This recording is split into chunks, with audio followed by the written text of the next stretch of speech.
TRL. Yeah, well, it's about. Austin Stanley. Times Square. Hi, People, man. hey, I'm Christina Aguilera. Carson. I think they're expecting that little something extra when they come to a show. Britney Spears. Hey, this is Jennifer Lopez. Hi, I'm Britney Spears. I have a man crush on Carson.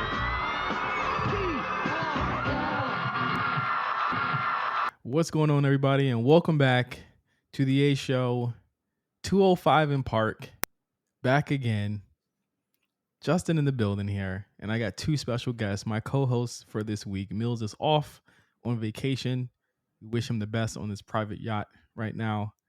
But I have Cyrus from the War Report and my man MC, Mark, as well from the Black Print on the show this week. What's going on, guys? Where Mills at? Beatty on Malfi Coast?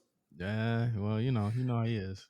I didn't think we were gonna do 205 in Park because 205 Live is dead. I thought we were going with Ramen Talk Live in honor of TRL. Well, you know what? It can be Ramen Talk Live. That you're right. RTL. I didn't think about that. Yeah, RTL. I put it in the group chat. I completely forgot. Y'all wasn't hearing me. Yeah, you know what? Ramen Talk Live. I'm gonna find the old TRL bumper, and I'm gonna overlay it. Yeah, I'm gonna overlay it over this episode. I'm gonna do some extra work. Just chop it up and just switch around the letters. Yeah, for sure. I did a quick Google. All I see is like the black and gold, like new TRL logo. Where's the old TRL logo? There's a new TRL. Recent. It's like on live or some shit, right? Like it's like on live now or something like that. Something like that. I'm trying to figure out what the Carson Daly TRL logo was. Yeah, call me the Carson Daly of wrestling reporting, bro. That's who I am today. And of course, we're on the A Show. Huge weekend last weekend in pro wrestling, but I would be remiss to start the show without asking everyone listening today to go to the Black Print YouTube channel and go check out Mark's vlog about his move to California. Very inspirational, very cool, very. You put a lot of work into this, Mark. I must say I did not expect the amount of work that you were putting in. And I want to thank everybody again for giving me the grace. I know I said that it was supposed to be done in January. Then life happens and it's July. That's just how things go out here. So hey, man. Thank y'all so much for giving me the time to do it. At least you came through with your shit because we still waiting for what is it? R&B, Josh's freaking health skincare shit. Oh yeah, the skincare routine. That's my favorite bit, and the blackout. The black print tees. I know he did the ain't shit funny. The promo code that don't count in my book. Boy, them black print tees were supposed to be situated at least 2 years ago, but the design, we're still waiting on the design. But Josh got us. Josh got us. I think. There's also the PMZ. PMZ is probably one of my favorite Josh. Never, Josh. The things that's never gonna happen. What's funny is that Josh is in our wrestling Discord. He is there. He actually lurks the wrestling Discord. Yeah. I wanted to get him on the show. I know he's out of town, so he couldn't tap in this week, but he's actually watching quite faithfully. He wouldn't let you guys know. This is a secret. He knows more about what's going on. Yeah, he's watching, but the thing that intimidates him about the chat is how fast it's moving. And it's because it's like we're watching it together live. That's why it's going by so fast. Yeah, and he's not used to, it gotta slow down a bit. So maybe we'll get Josh on the show soon. Maybe we'll do another I'm Not a Star or something like that. I gotta see his thoughts on Ethan Page. I think he'll fuck with it. I would imagine he'll think Ethan Page looks like a bouncer at a club. I'm pretty sure. not the science teacher like Noam Dar. Yeah. The science teacher is my favorite shit because he really do look like that. But yeah, check out Mark's vlog on his move to California. Mark, you've been working on this for months. Super happy that this is finally out. Yeah, it's amazing. I got through about 45 minutes of it. It's very involved in all of the flourishes that you put into this whole thing is great.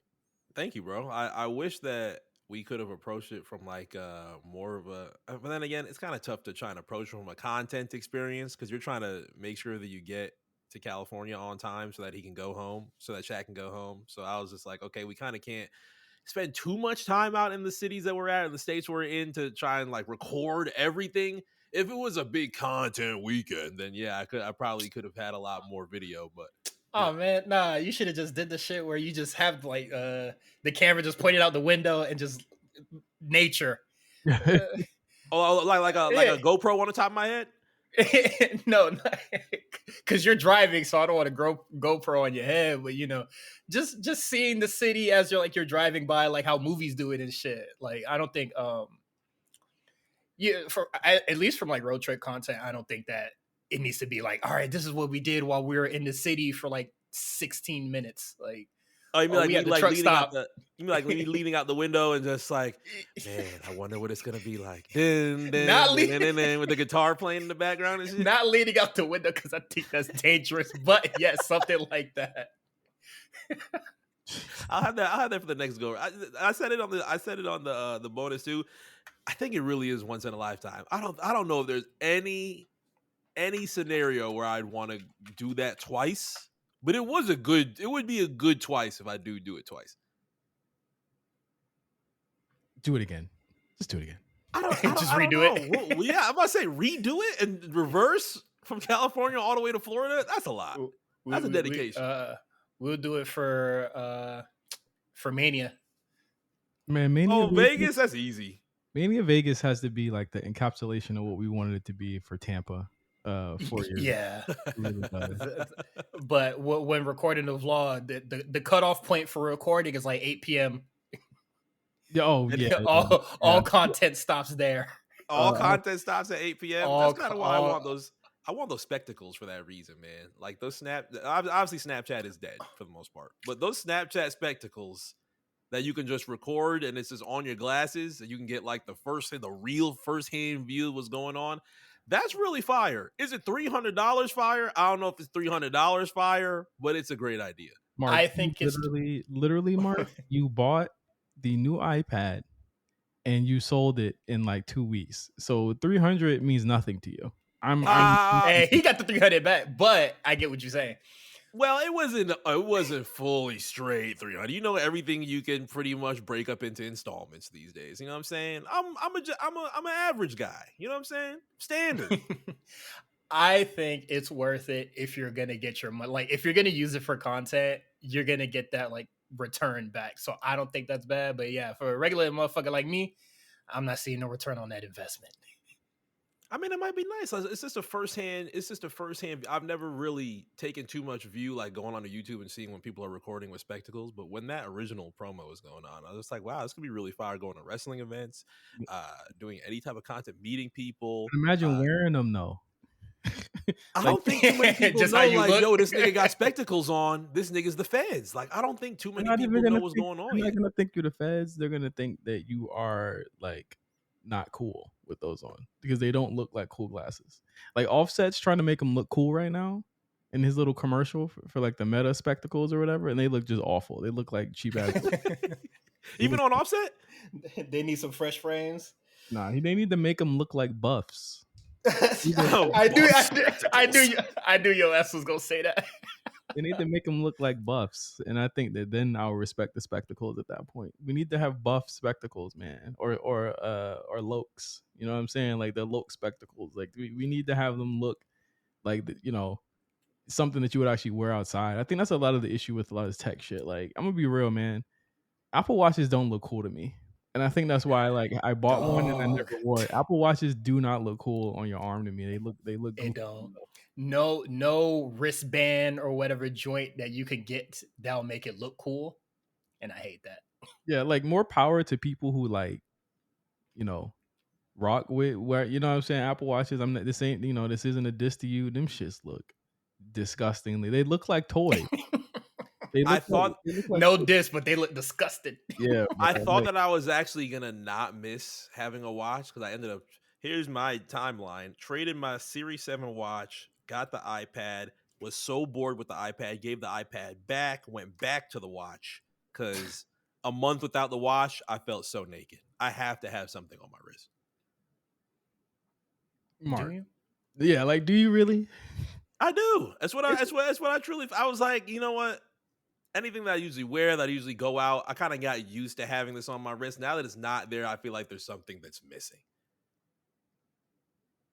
Mark, you feel like something's always missing when it's not some tech related shit. Like I could Yeah. totally see you getting another Apple Watch, bro. I could totally see you getting another one. Another If you Apple. if you can get it iced out. Iced out Apple Watch is too much. Iced out Apple Watch is just a little bit too much. These ultras are cool, but I think this is like where my ceiling is right now. I don't think I'm gonna dive into the Sonos headphones. I'm gonna wait. I'm not gonna go too crazy. I'm not gonna get the Sonos headphones. I'm gonna wait to see what they do with the Maxes whenever they decide to upgrade the Maxes, because it's almost been 4 years. But I don't think that's gonna be worth it. Well, we'll see. We'll see.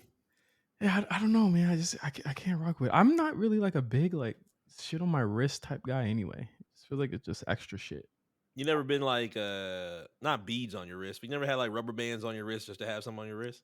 That's dope boy shit. You was wearing rubber bands not being a dope boy, Mark? Well, it's not obviously clearly. Yeah, if there's any dope boys in the room, I don't think it would be. I think I'll be third out of 3. But I would wear rubber bands on my wrist from time to time. Whatever the fuck that means. I think I'd be if we had to choose a dope boy between the 3 people in this room right now, you think I'm the dope boy? The way you be flipping iPads. Those are receipts. Back to the manufacturer, bro. Flipping them with receipts. Got it. Bet. All right. 30-day guarantees. All right. I get it. Like I'm also a person that likes to accessorize at least, but I don't know. I can go without a watch. Like it don't really bother me. I don't need to tell time. That's just about it. Like my phone got me. I thought that I would be doing more like look at the phone, and I'm like, oh, this is just, I could just hit the wrist real quick. Why do I have to keep touching my phone? But that's first world problem. Yeah, big first world problems. Society is making it so that we don't have to do a lot of things, and that scares me. It really does. Just from a tech perspective of maybe we don't need so much help. Yeah, I think that we should touch our phones sometimes. You know what I'm saying? Like not all the time, but like we should do these things. Like me and you, Mark, were talking about the other day. WWE 2K should add 3 reversals back. You know what I'm saying? Like why are we giving people so much help? It's not fun when it's unlimited. You know what I'm saying? Other than unlimited PTO, that's the only unlimited that I want is unlimited PTO. You know, so I just feel like people should just think of that part. They should think of that part. Do you think we should scale back a lot more of the help that we're getting? Because the tweet has been going, what is this, 4.7 million views this tweet has from yesterday? This is from somebody named August Lamb. I don't know who August Lamb is, but she says, I'm calling it right now. Abstention is the next big thing. Sobriety, celibacy, digital minimalism, dumb phones, religion. The age of hedonistic hyperconsumption is over. We're moving into a new and peaceful age marked by moderation and self-discipline. I can't wait. Did you feel that? Because I was about to say it must be 2 different Americas that I'm feeling this in. What the fuck was all them words? No, the thing is, words. No, I understood them words, unfortunately, but that is a larger conversation that I don't think we have time for. Dumb phones. We fucking with dumb phones, y'all. We going back. I'm not going back to a flip phone. No, I'm not Walter White anymore, bro. I don't think that's gonna happen.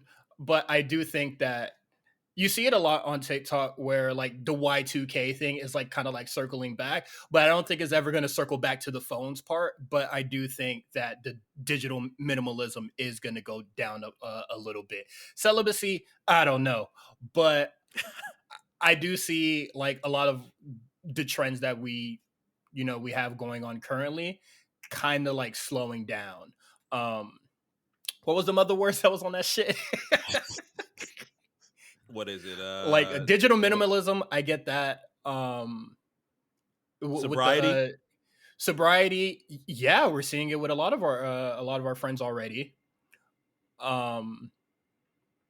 Can you hit me with the other ones? the age of hedonistic hyperconsumption. Hedonistic, yes. Hyper consumption is definitely going down because nigga, we all broke. This shit is costing too fucking much.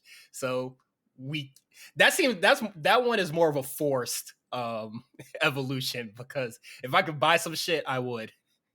And it's kind of like time ends up being an expensive currency too. So it's just like the Yes. hyperconsumption of just being on our phones a lot is also going down. So I don't think I'm there yet. I don't think it's gonna be really tough to wring me away from social media.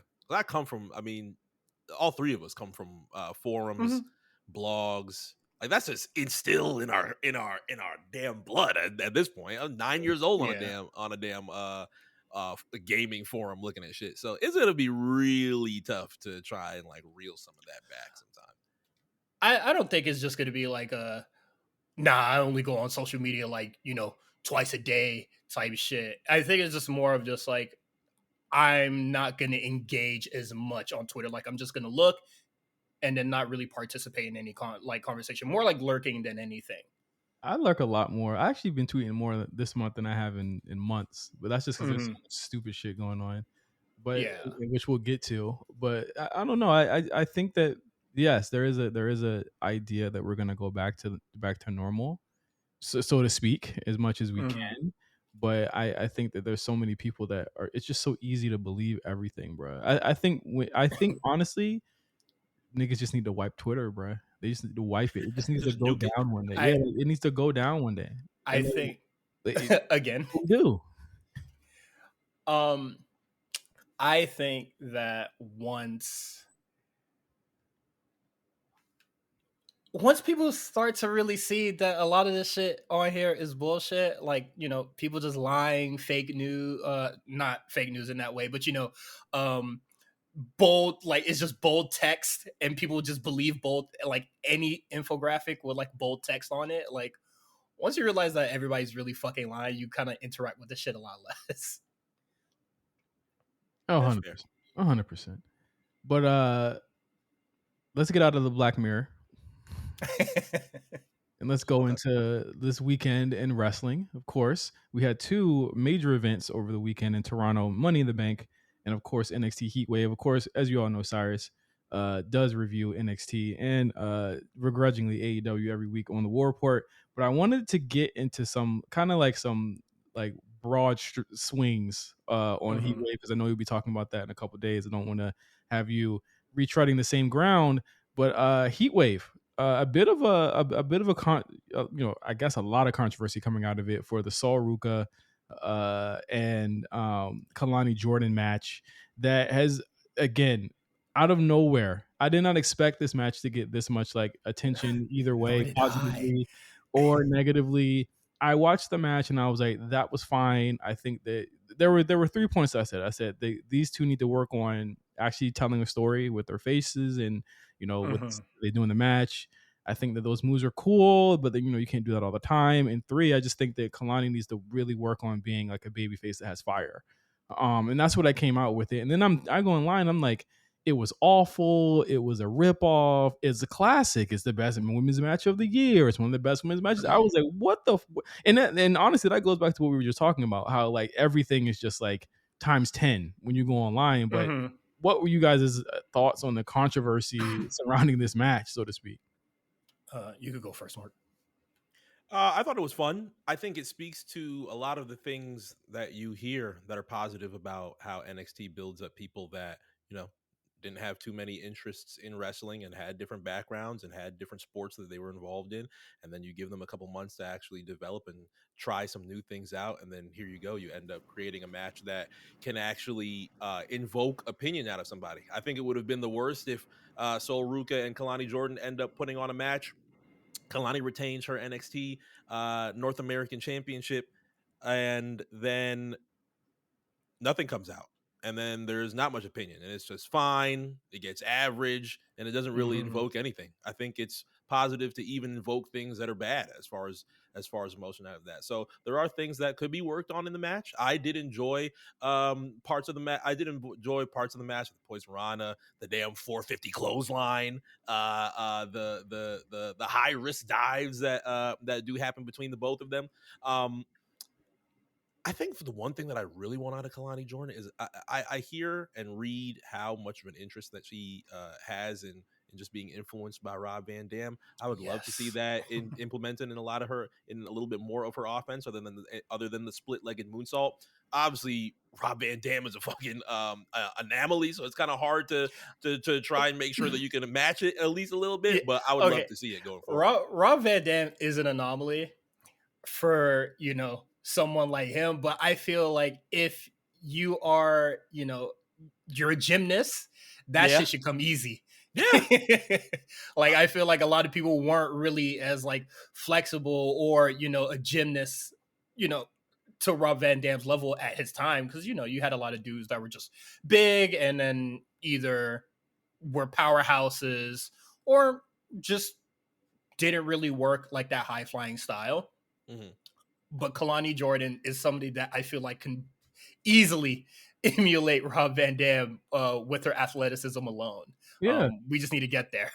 she did a couple of his moves in the match, and she does. I mean, one of his biggest moves is her finisher. I think I look at the controversy, and you see people like Alvarez and Meltzer say, moves don't help matches, and I'm just like, well, I mean, that's literally not what you guys like respect. Yeah. Ever. So like that is the strangest thing to me. But I look at stuff like that, and I'm just like, there really needs to be like really like a moratorium on this type of thought. Like there's something for everyone. Like I might not like a lot of the stuff that happens on Dynamite every week, but that doesn't mean that doesn't have an audience. And I think that what they set forth to do in that match on NXT was to really kind of create a different look and a vibe for those two. I think that to me, I think Saul has a really high upside if she were to work on her character work. And I think Kalani is someone that they obviously see a lot in, but I think that again, like there were so many things, and we'll get to Money in the Bank, but I think a lot of the runoff from both these shows this week was that people wanted to come away from the weekend having a negative opinion about something, and that's really what I feel about that whole thing. Like, yeah, if it wasn't Money in the Bank, it was going to be this. Because I see like a lot of the Money in the Bank conversation, like that died that night, and then this became like the larger conversation of like criticism for a match that was, for all intents and purposes, perfectly okay. Yeah, it was fine. Like I thought the match was fine. I honestly think that and I'm obviously you're going to talk about this on report this week. I thought that the last two matches kind of saved the pay-per-view for me. I thought everything else was just kind of aggressively okay. Like I thought it was fine. I thought a lot of it felt like TV match. I'm not gonna lie, I really did like it. Spoilers for the War Report, I really did like the show. But for Kalani and Ruca, I thought like the first half of it was like kind of sloppy because they were just like they were trying to work that sort of like style, and it seems like it went well in rehearsal, and then somebody was either too fast or too slow, and then it kind of just looked weird. But like I feel like by the end it really worked out. The criticism of gymnasts, oh, this is gymnastics disguised as wrestling, whatever, and I feel like where was this criticism when Ricochet and Ospreay was doing their thing? And does this really stem from because they do have gymnast backgrounds that WWE is like constantly reminding you of? Like, is that the only reason why we're mad at this? Because they're actual gymnasts? Yeah, I think that's what it is, and I think that again it goes to the point, Cyrus, of like people just not wanting to give a lot of the NIL talent, so to speak, that type of respect. You know what I mean? They don't want to give them respect because they didn't live this. I wanted to tweet like Britt Baker's quote about signing people that we don't need the PC. We don't want to sign people that don't have a love for this business. I'm just like, bro, they show more love for this business than most other shows show in a week. Most shows that are fucking on the main roster show in a week. You know what I mean? Like I think that they showed a lot of love for the for what they do and for the business. I think that ultimately there just needs to be more. They need to do Mhm. they need to do more character work. I already know that they're athletic beasts, but there's only a few of these, people who on that roster that have shown character that have broken out. And I think it's funny because like Trick Williams is like the complete opposite of those two. You know what I'm saying? Like, Yeah, all character, or just like a lot of character that needs a lot of work in ring, and I feel like that is the case for a lot of the men. oh, 100%, 100%. And we other matches that happened on here. You had Wesley versus Obafemi. Um, those two got tired. I've never seen two wrestlers get tired at the end. Oba was gassed, and West was like ready. His back. Hey man, I've had serious back pain. I get it. He looked tired, but he lost to Oba, and it looks to be that he's finally going to come out of that North American title picture, giving Oba that final kind of push that he needed. I think Oba defeating him just kind of definitively did a lot for his character and did a lot for him as a champion at this point. And who knows what happens in the next couple of days? His man Zach is about to fight Charlie Dempsey in TNA. I would love to see them get back together. I would love to see MSK have a one night only reunion, man. I really would. I'm sorry. Call me crazy. I know he was wilding. I know he was wilding with that Nazi shit, bro. You don't got to tell me, bro. Did you appreciate MSK more than I didn't? I obviously don't know who the Rascals were. I didn't watch the Rascals. Did you appreciate MSK more than Rascals? Yeah, I did. I saw MSK in PWG, or I saw the Rascals in PWG. So like I was able to kind of see them and see what they were all about kind of early when I first got to California. And it was they were huge then. They were big deals at that point as well. I think that what we look at in terms of what Wesley needs is like, do you really want to get him back into a team where he's just broken out as a singles? So it's like he has to kind of move on to the new champion that we have, which we'll get into as well. But he has to move on, or he has to move out. I honestly think Wesley needs to get called up. He needs to go. I definitely think that West needs to like go up, but like if he was going to remain in NXT, I just really wanted him to step away from the North American title scene. Like you were in it, you got injured, you were, gone for a really long time, came back, started doing the same exact stuff you've been doing when you left. That's not cool. That's whack, man. Go do something else. He's like a shonen anime character. Like he is very much like main character in that way. Like he's like your Deku from My Hero. I know you hate that, but he's like that. Like his character is like that. You know what I'm saying? And that's why. Like he's very much like anime coded, and I think that getting him out of that and giving him a little bit more of an edge would work, especially if you're thinking of putting him on main roster. You know what I mean? And just right now, like he came back, he lost. He lost to Obi Femi, and I think he loses to Gallus too when he teams up with New Catch Republic. And then he loses to Obi Femi one more time, mano to mano. Like I don't see you going to the NXT Championship after this. Yeah. Like what do you do now? You're in limbo unless you're going to TNA.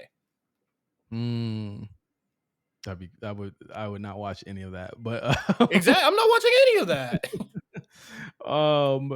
We also had Roxanne Perez versus Lola Vice, which I thought was, I called it in the chat damn near a squash. I know Lola got her hits in, but she was getting, I think this was to kind of give you some sympathy for Lola. It's very hard to have sympathy for a character that like her that for the past 365 days has been very dominant and very much like beating people's asses, but to have her finally get stopped by somebody who actually knows the ring better than she does. Like Lola's been beating people in the octagon adjacent matches for the past couple months. She's finally in there with the ring technician, and she underestimated her. And I thought that was such a great story that like she got on Lola early, injured her early, and then continued to do that. I said she was working like prime Triple H, like literal like Yeah. mid 2000 Well, Triple H. once Lola started grabbing that wrist, she was selling the fuck out that wrist. I don't know if she's actually hurt or not. She was selling the fuck out that wrist, and I said, "Oh yeah, no, it's cooked." Like, she does like the back fist thing, and then she just like starts gripping it hard. She doesn't like go for a cover or anything like that, and then Roxanne is just right back on top of it. I said, "Shit." I mean, the like, smack on the wrist, just the audible of the wrist sounded disgusting. I was like, oh, her shit shattered. like this would be a little Triple H-esque. Like, she was targeting the fuck out that hand, very cerebral. Just I thought the match was hard. I think like at the last 5 minutes or like last 8, it definitely gets into squash territory. Like, Yeah. if you were to splice the match, it'd be Roxanne just beating her ass, 3 pop rocks, and then it's over. Yeah, there was just a brutality there as well. Mhm. And it's definitely a match that I would love to see again. I do think they're gonna run it back, probably American Bash, but that match was stellar to me as well. Something that I wanted to mention. So, do you think this is what the Julia match would have been like?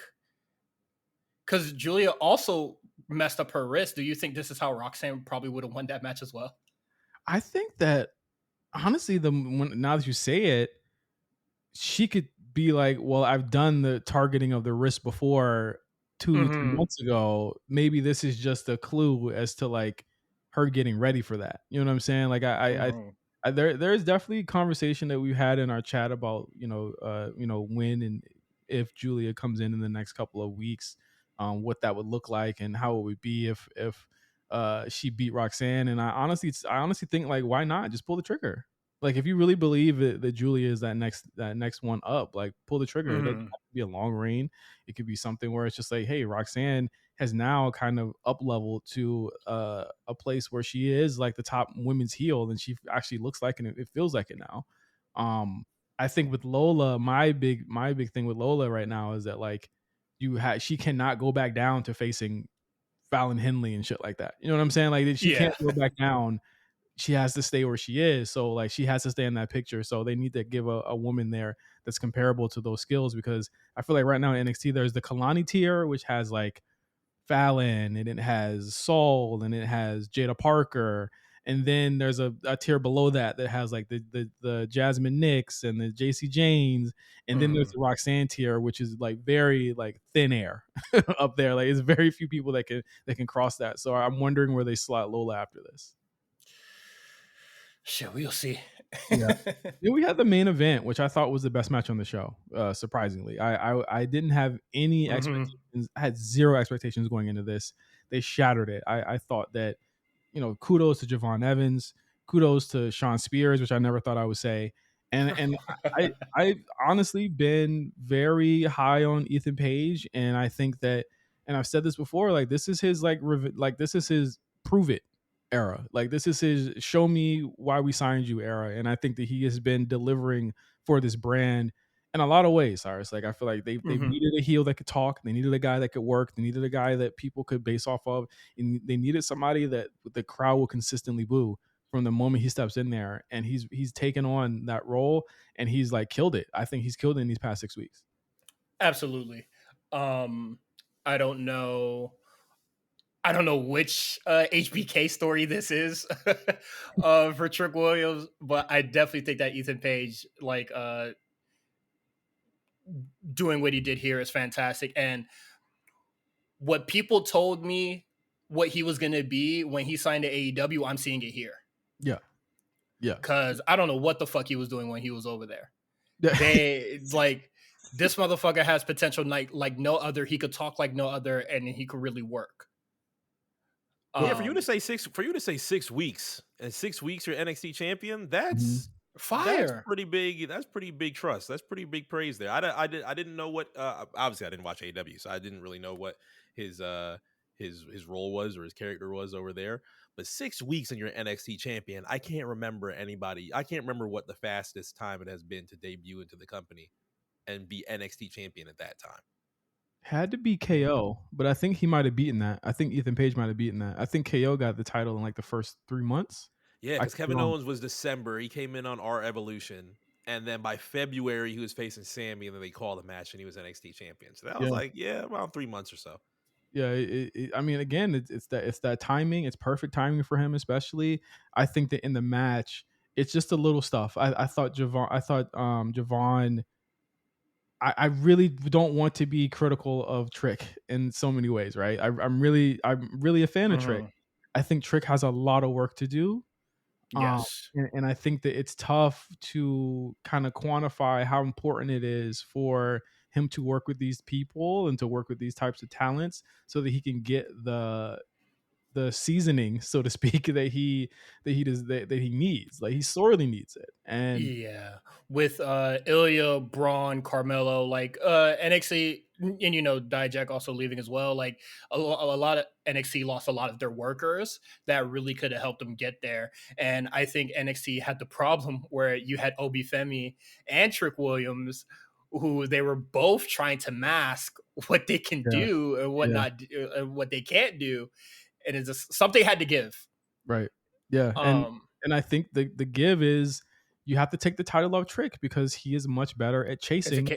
He's Obafemi. I feel like he needs a lot of character. Trick has the character, but I do think that Obafemi is a really good worker, even though, his cardio might be a little fucked. But yeah, like I understand taking it off Trick and not Obafemi because the strengths between them two. Like NXT does have a lot of characters, so that can mask whatever Obafemi does, but Trick Williams needs to be that character. Yeah, for sure. And again, we get to see the chase. And I think that's where he got popular. That's where people really were interested in Trick Williams' character, was in the chase. And we get to see that again. And yeah, I'm very interested in what the men are doing finally on this show. So yes. kudos to Shawn Michaels. You got a Joe Hendry tease at the end. We don't know what that is, so we'll see what happens in the coming weeks with that. It seems as though TNA it might be doing their own type of takeover, if you will. We'll see, man. I don't get it. Did you get to watch Sol Ruca versus Fallon Henley tonight? Remember what I told you? Remember I told you it's the Kalani tier. It's like the mid tier. Also, just because it was on the kickoff, but they on the show. I didn't get to talk about it last week because there was no episode last week. But why they have Fallon Henley be like, oh, JC, pull up on JC and Nix and be like, oh, these bitches don't know what the fuck, going on. We're going to have to show what they really do. And then she don't come out and help them. Yeah. Yeah. Like, why y'all establish that if y'all wasn't going to fall through with that? That's the first test. Yeah.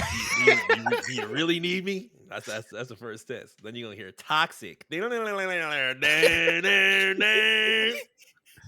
I think Fallon is finding her role. I think that in terms of just, I honestly feel like she needs to do a flip-flop with somebody because she does need to go up, but she also needs to help out like your Jasmine Nixes and shit like that. Like, I don't know. Yeah, she just needs to get to work. Yeah, I think that's what it is. And JC, that's another one I feel like could have gone up for a while ago, but we'll see where that goes. But we also had the WWE WrestleMania documentary that released last week. I'm gonna be real. Mark, did you see it yet?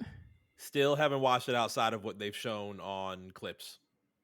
I dislike this documentary so much. That preview that they keep showing with The Rock, it pisses me off. Like, it really does upset me. Like, this is a very disappointing documentary because this is really just The Rock just rewriting history in his favor. And I think that shit is so whack. Roman did he even entertain being honest and breaking character in this? No. I think even with the Roman part of it, right? Like, he's on there barely throughout the whole documentary. I think that it's very like telling that you don't hear much from Cody because he probably was protesting the most about this. We had to wait a very long time, y'all, for this whole documentary to actually come out. And when it came out, I just felt underwhelmed, man. Like, I'm very underwhelmed. You don't like it's literally just about the main event, Mark. Like, it's literally just about Cody, Rock, Roman, Seth. And Seth's barely in it. I think Seth's probably got the least amount of screen time as Roman does. Roman says like 2 things. Seth says like 2 things throughout this whole thing. What did Roman say? Was it this is what we give you? This is the main spectacle. This is what we always do. Like something like that? No, he wasn't like it was like regular him. It was regular Joe. And he was basically like, if you can work them, then you'll always have them, or whatever he says in that. He says that. I see that part. He says, what else does he like? It's so inconsequential, Mark, that there's no quotable from him. He's literally anything that's going on, he's like nodding his head and like, okay, that's cool. Like he's just cool with whatever's going on. Like if you're like, they allude to the static that happened over it, and Cody clearly like breaking the rules and essentially really going into the business for himself. Honestly, just let it be them talking shit back and forth, because it seems like that's the only interesting part that you're willing to tell about this. So just let them talk about it. Also, it already happened. So it's like 85% Rock. So it's like 85% Rock then. Yeah, I would say so. I think it's 85% Rock, but it's also like it's 85% Rock in a way where it seems as though the reason that we didn't get this weeks ago was because they were literally rewriting it to the final moments of this shit happening. There is very little about just like the impact that this had on like everybody else's matches, right? Like they talk about how the Punk injury, right? And they say, we had it penciled in that it was going to be Punk and Seth, and then we had Roman and Rock, and it was just like there's no way that it was just Roman and Rock, because you had Cody win the fucking Royal Rumble. So it doesn't make sense for him to have won the Royal Rumble, but they don't tell you exactly what he was doing. Triple H says, what they were planning to do. Exactly. Triple H says, I don't really know what we were planning to do. I'm just like, bro, this is very eerie, the way that they're like framing this. It's that thing where it's WWE telling the story about like what happened, so they could literally just say anything that like people complain about in the past, but like this is the most blatant version of it. Like this is definitely the story that they want to tell and rewrite whatever drama or what was going on with like Cody and Rock. And honestly, I feel like Cody probably didn't have a lot of good things to say. Like it was going to be very mean and nasty towards the Rock and the company. Like, you get me on the documentary, the first thing I'm saying is, why the fuck you had me win the Royal Rumble if you're going to let me give the main event to this nigga? Yeah. And even more than that, like he don't even get the final word at the end of the documentary. The Rock does. So there you go, all of the day's work, and then just like what was it, walked off the camera? Bro, he hit the dusted his hands. Oh, brother, Rock, come on, man. Dog, Rock couldn't control the main event, so he controlled this documentary. Literally. I seen him say recently, oh, by the way, y'all, final boss Rock, best heel in wrestling history. I said, come on, man. Come on, bro. The ego is so nasty. Like it almost ruined Mania. And then he decided, fuck it, I'll just settle for the documentary. It's whack. It's corny. Like one of his biggest quotes is like, the fans didn't like what was going on, and that irked me. And I was like, well, it didn't seem like it irked you at all the first 2 weeks that it was going on. Remember? Yeah, you trolled him and pissed him off. Remember that weekend after Cody gave up his spot, and it was strangely radio silent. So mad.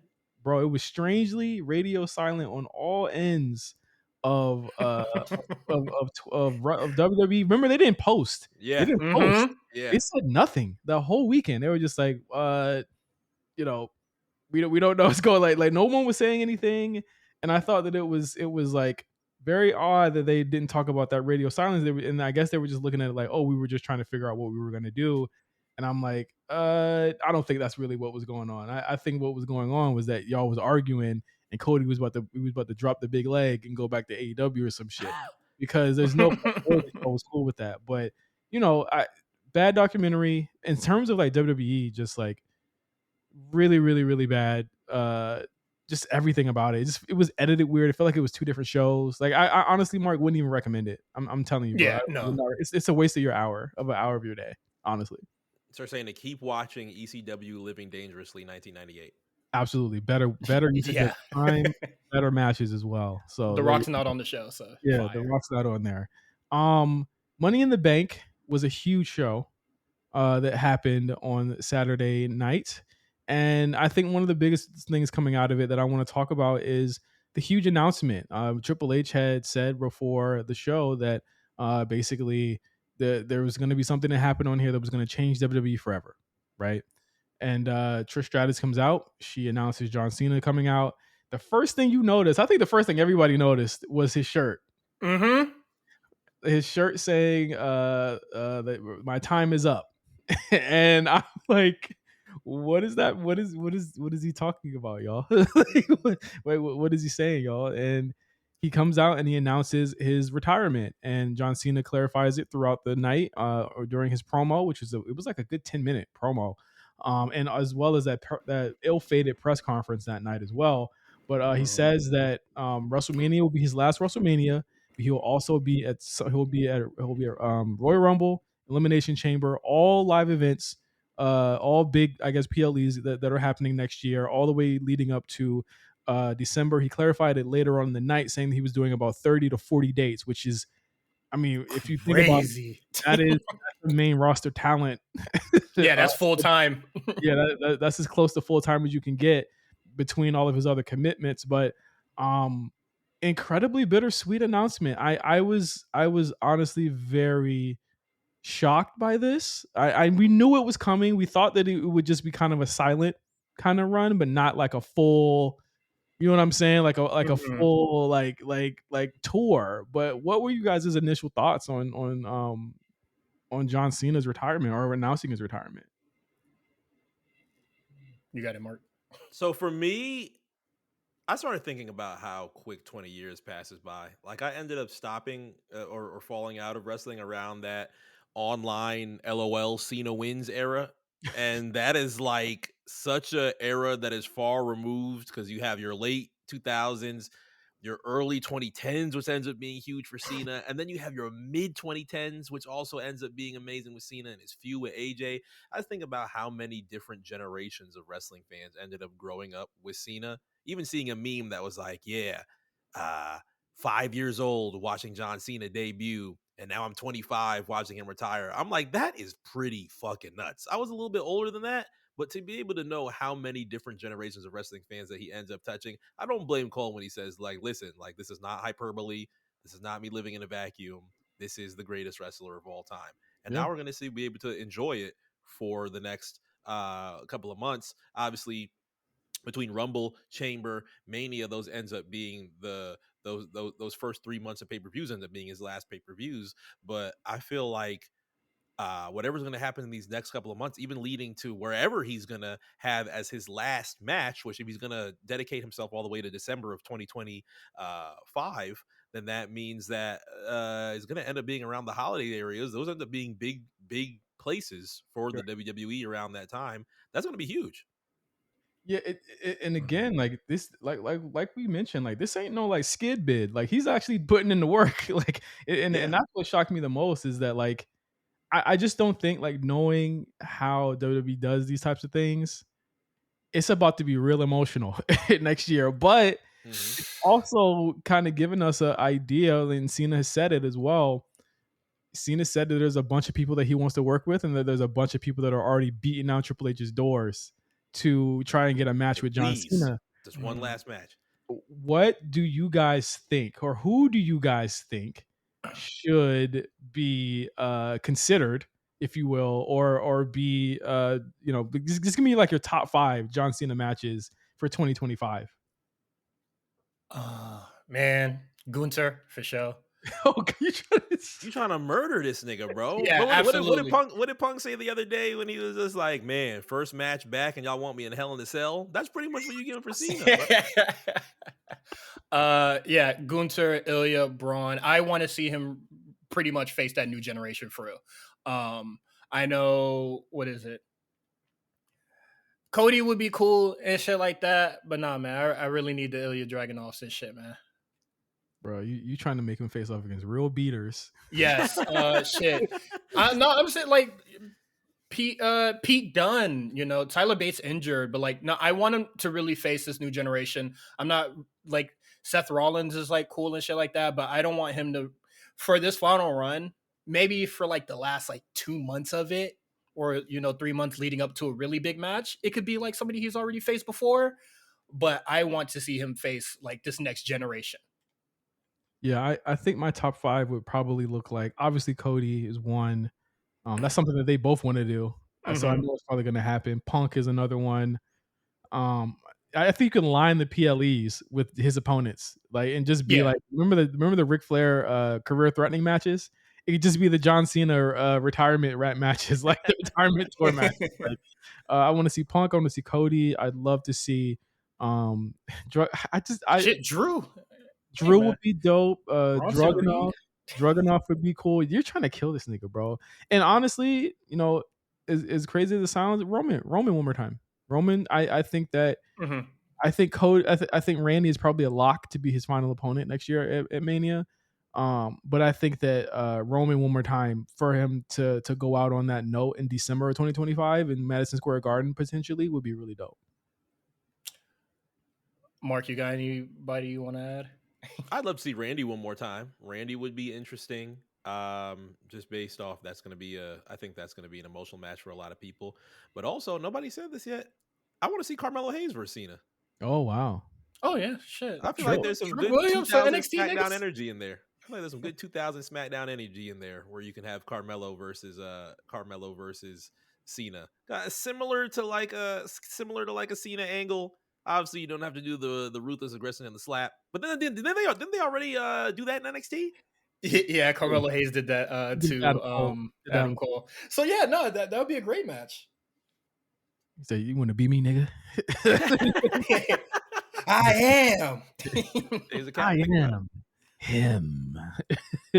But no, like I again, so bittersweet. Such a staple in pro wrestling for the past 20 years. Like, for him to just be gone is really insane to hear. But I do feel like, as sad as it is time. I think that he notices it. I think he knows that it's time. I think he knows, like, hey, like, I don't have much time left and y'all are good. They're like, do y'all need anything from me? And they're like, nah. They're like, okay, y'all good then. The next generation is set.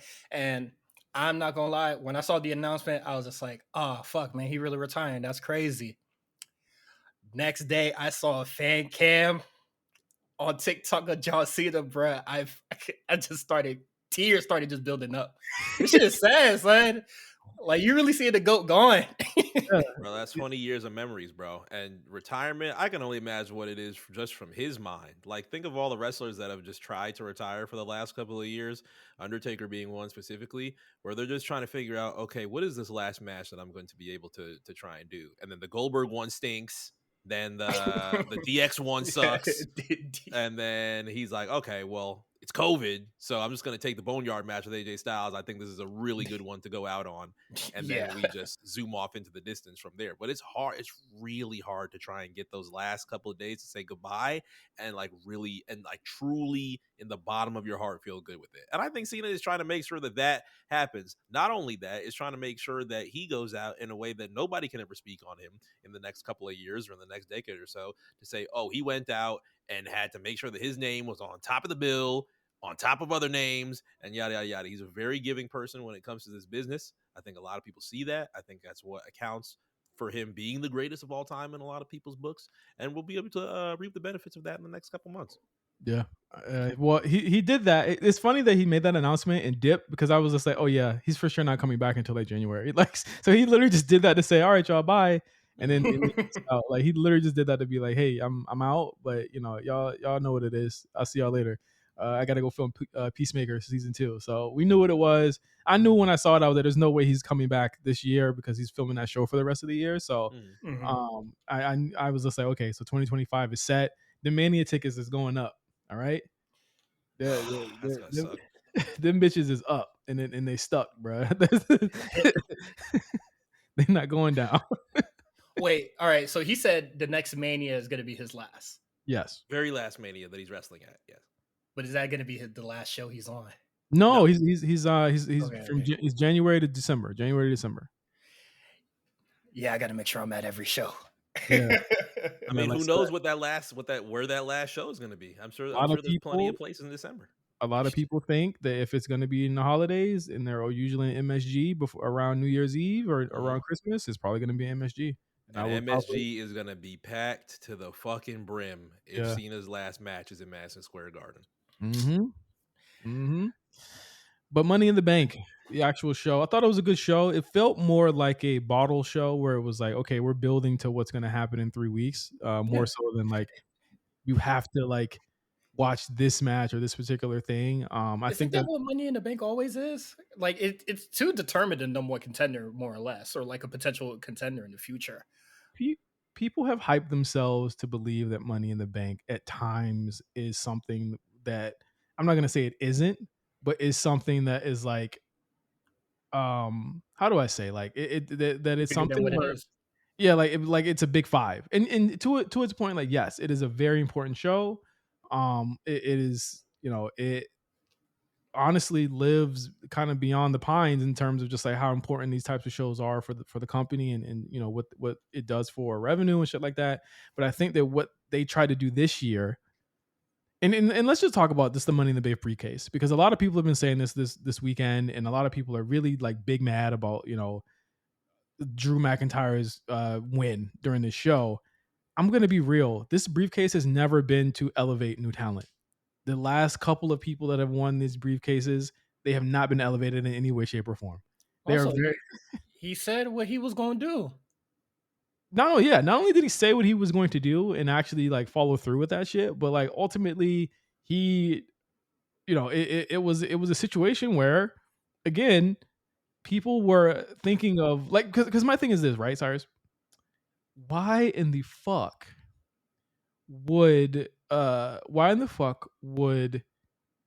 Drew hold that briefcase for 3 months knowing that he already knew who he wanted to cash in on anyway, because that was the person who cashed in on him? Isn't that the story? Yeah, he wanted revenge. like that is ultimately the actual story of this whole thing. So like what is the what is the actual major malfunction, people thinking that this was supposed to be something more than what it was? Like I don't understand it. But and it's people should have known when the men's Money in the Bank opened the show what the fuck was popping, right? Like y'all should have known what was going on, right? Yeah, I struggle to think about. I struggle to think whether or not people really thought that Drew was going to be holding this for like a couple months. If not that night, I was at least expecting no more than maybe a month, maybe SummerSlam. Right. If that, I wasn't expecting it to be like a Carmella reign where he's just holding it for 9 months and we don't see him until rest, because literally everybody involved in this feud all crashing out. Punk crashing out. Don't give a fuck who's in the match. I'm fucking up the match. Drew crashing out. Don't give a fuck who's in the ring. I'll quit right now. I don't give a shit. Fuck this company. Seth crashing out. I want the belt so bad. You got the belt. I don't give a fuck. I won't challenge for it anymore. Priest, all y'all niggas stay back. I need to do this shit for myself. If y'all come back, I'll smack the shit out of every single one of y'all. Literally everybody is crashing out. Damien is very, his makes sense, but you adding that last part made it a crash out. Everybody is crashing out. This world heavyweight title has people moving crazy. Yeah, it really does. It's like the Soul Edge, bro. Like it has niggas turning evil, bro. It's doing a lot. It's very chaotic. I do like it in that regard, but where I think that Drew McIntyre really fucked up at is not waiting till the match was finished. He said, I'm going to come in right here, right now, as the match was still going on. And I don't know. Maybe the strategy a little flawed, but he tried to do Heist of the Century on Seth. I think Cole was like, this is only the second cash-in that's been a triple threat match, and did it too early. It's the second one, but it's like it goes to like Damien's not Damien, but Drew's hubris, right? Mm-hmm. Like he's so cocky, he's so sure of himself, he's so sure that he's just like the man and everything's gonna work in his favor. Is that like he almost and honestly I think that's the story, is that he and Punk are like they're two sides of the same coin. Like they both are very prideful, and we'll get to that on Raw, but like they're very prideful and they don't think about anything other than what they do to each other. And it's like this is a feud that's like now stretched across 3 different storylines, multiple different performers on their own show, and it's ruining everybody's lives. And they've built this, y'all, since January. This is a 8-month feud, nearly almost 8 months, almost 7-month feud going on right now. And I think that it's been done masterful. I thought Damian and Seth was really good. Obviously, there was like that weird moment where Damian didn't kick out. I don't think we're ever gonna know exactly what was going on there, but they even give us the replay to see that his shoulder was actually up. I said, yeah, that boy fucked up, boy. That nigga head hurting. Nigga said, "What the fuck? Where the fuck is Seth? Or where the fuck is Drew? Give me a fucking mic," like Scott Steiner. But Drew comes out, he cashes in. Punk comes out, beats him up. It's so clear that he's like cleared at this point. It's so obvious that he's cleared. Yeah. Can they just do the match is bad blood, right? Like, yeah. Well, no, the match is probably going to be SummerSlam. It's looking like that's what they were angling for on Raw this week. I feel like, well, I don't think the feud's going to be over after one match. So two days are going to be right. But yeah, no, like they need to get it cracking for sure. Like he's not even wearing like an arm brace or anything like that anymore. So when on the Raw where Seth was just like, I don't want to hurt you, I was just like, I think he's fine, bro. I think you're more in danger than he is. Yeah, I think he's been living a double life trying to make us believe he's fucking. But that happened in the men's Money in the Bank. The women's Money in the Bank though, what the hell? It was such a train wreck that it was fire. What in the hell? You had Zoe Stark hitting her back of her head on a ladder from doing a flip off the top rope. You had fucking Chelsea Green trying to kill herself on the ladders. You had Io Sky down there busting her tailbone open. The Naomi split. Oh yeah, the Naomi split. Yeah, but what were they thinking? This was extremely fun. Like, I know that, like, I don't know, like it's a match full of ladders. So like chaos, I welcome it, even if it's sloppy or very dangerous or not as fluid, because I'm not really expecting fluidity from this. Yeah, the Money in the Bank ladder match. I want to see niggas get their heads cracked, fly through tables, man or woman. And they delivered with that. I think they truly delivered with that. I truly wanted Chelsea Green to be Miss Money in the Bank, but I can take flying through two tables as the Extreme Queen. What would that have done, Mark? Extreme Queen. I like that, but no. What would Chelsea Green with the briefcase have done? That would have been Otis with the briefcase again. Hey man, couple months. Give me I'm about to say why can't Chelsea Green cash in and be the women's champion? She's failing. Let's get that straight. She is not winning. And take the 100% rate away. I want to know who's going to be the first woman to end up not being able to pull it off. Because I think probably her, just not this year. I'm not saying that we need it. Obviously, the men's Money in the Bank has even went further down as far as probabilities. We'll see those low numbers next year in the 2025 stats. I like that the number is getting lower. Like this needs to not be a 100% success rate. Like we need to add some unpredictability to this thing. Remember when Sandow fucked it up, and I was like, "Damn, you making this briefcase looks like shit." And then the Corbin failed. That's when I started watching. I was like, "This." The Corbin fell. Didn't Finn Balor stop him from cashing in? Like it fucked up his cash in. Or was it Shinsuke? Oh no, he was facing Shinsuke. Was Cena facing Shinsuke, and then he tried to cash in and he fucked it up. Was it Finn that ruined Corbin? I think it was Finn. Oh no, he fucked up Finn. He fucked up Finn's something. Something that happened with Finn. It was when he was broke ass Baron Corbin. He fucked it up. But yeah, Tiffany Stratton, Miss Money in the Bank. I mean, this match was the one that was the most up in the air. I think that I called Lyra. I think the Mills called Tiffany. I don't know. Yeah, you called Lyra. They called Tiffany. I thought it was cool, man. I'm cool with Lyra not taking it. Tiffany is insanely over worldwide, so I don't think you kind of like rob her of that. One thing you were not cool with, how did you like the responses of being Miss Money in the Bank at the post conference? I thought that press conference just in general was cursed. And me and Mark were watching the press conference and we watched the show together. I thought that Tiffany probably, I don't know if it was the questions people were asking, but I know questions were terrible.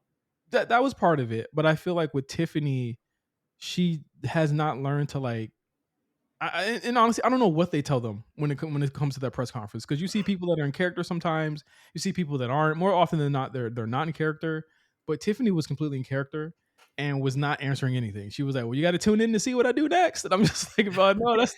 I feel like she didn't know what she could say for real. But she said, "I'm gonna make shit happen."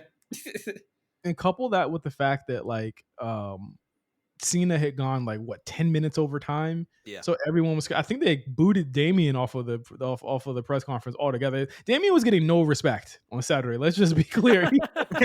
Because they said, "Hey man, they're gonna ask about that kick out. We not doing that."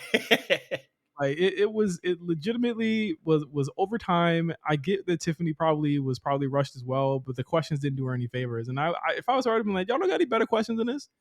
Like, we need to start hitting that for real.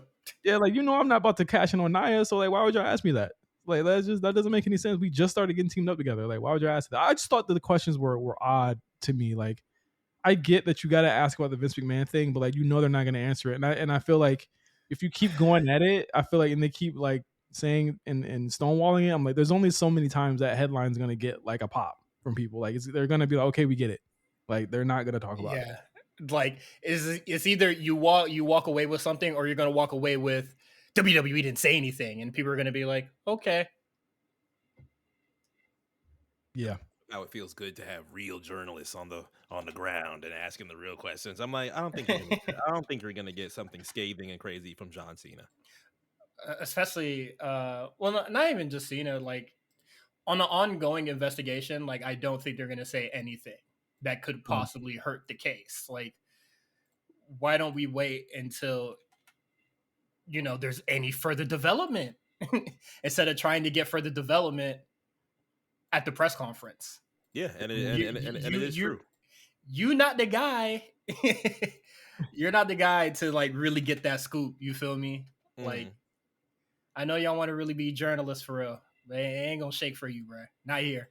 No, but them niggas is like, yeah, we got him. It's like, I guess. Did you? I think Cena even literally said, "I answered this question last month. You can refer back to it as far as the answer." But I do feel like there's truth in that. I feel like there's so many new stories that we could be telling. Obviously, he's so far removed from this. 2025 is looking that it's even going to be further. If it's already not far enough right now, 2025 you're going to be even further removed from that name. Especially with Netflix in January, everything else is brand new that's going to be going on for the company, and we're just going to end up having to follow the case and see what happens. Who knows what new news ends up coming out of that? Who knows what? I'm sure somebody's going to create some type of documentary regarding it. Who knows? There's going to be new details that are be coming out with that, but let's not connect that towards the brand new things that are going on right now with the company. That's what Cena was saying. No, people just want to get a dunk off, and I get it. It's cool to dunk on niggas, but like this, like Cena. Do you want to be up there with Cena sunning you? And Triple H being like, "Oh, okay, guys."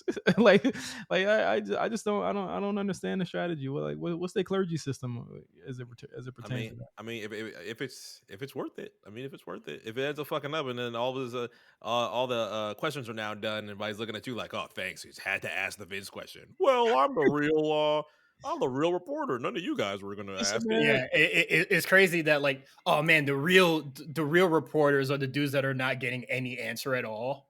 Yeah, yeah. Like, and again, it's just like wrestling journalism ain't no real journalist, man. There's a couple that might have graduated from that shit, but like, niggas not moving like Peter Parker out here, bro. Just saying. But actually, we gotta jump over to Patreon to do Monday Night Raw, and we'll do the rest of Money in the Bank. So, for everybody that was listening, thank you guys for tuning in this week to the A Show. We'll be back with you guys next week, with another episode. I think Mills will be back. Pretty sure he will be. I want to send my love and my support out to Quan as well. I know he's going to be out for a couple of weeks. He had some crazy shit happen. I don't know if we have we said it. What happened? Like, he was on TV and everything. He hasn't, as far as I've seen, he hasn't shown people what happened publicly, like on Twitter or any shit like that. It might be best so he don't dox himself, but he'll be back soon. He is okay, but he is going to be out for quite some time. Yeah. Like we'll see what happens. But nothing to do with him, but it was some crazy shit. So I want to send my my love. Quan is physically okay. I don't know about mentally. He might be a little upset. I'd be. But yeah, he's still on Twitter right now. So mentally, yeah, he had to like shit ain't happened. So. I don't know about mentally. I don't know. I don't think anything makes him upset at this point if he's still on Twitter. So sending our love to Quan. Cyrus is going to have a special guest on the War Report for the next couple of weeks. You might even see me on there. So stay tuned to that as well. But yeah, thank you guys for listening. And on Patreon this week, you're going to get the rest of our Money in the Bank review, as well as Monday Night Raw, which had a lot of happenings on it. So you might want to check it out and see what we have to say about it. So till next week, for Cyrus and Mark, I'll see you guys next week. Peace.